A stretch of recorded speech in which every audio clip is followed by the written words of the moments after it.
Today I'm going to show you how to make a Chicago Tavern Style Pizza 2 ways. So the first method is the fridge curing method. We've already prepared our dough. We've allowed it to cure in the fridge. You take the dry side and place it down. To that, we add our sauce, which was pre-made, mozzarella, make sure it's nice and covered, pepperoni, Italian seasoning, Parmesan, and olive oil. This goes into our oven and is allowed to bake until beautifully golden brown. Now this is going to give that typical crispy, crunchy, almost cracker-like dough. Works fantastically. Cut it into the stereotypical squares. So this is a square cut tavern style pizza, topped with a little bit more Parmesan, and you are good to go.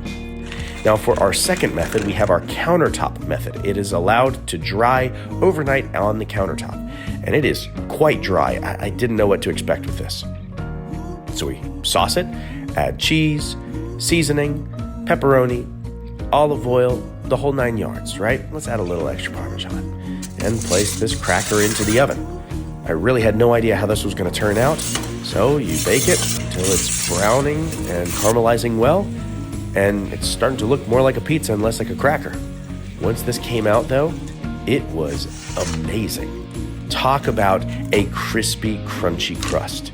Honestly, this was my favorite method. It had a little more yeastiness to it, probably because it was allowed to dry on the counter overnight, but both styles were fantastic.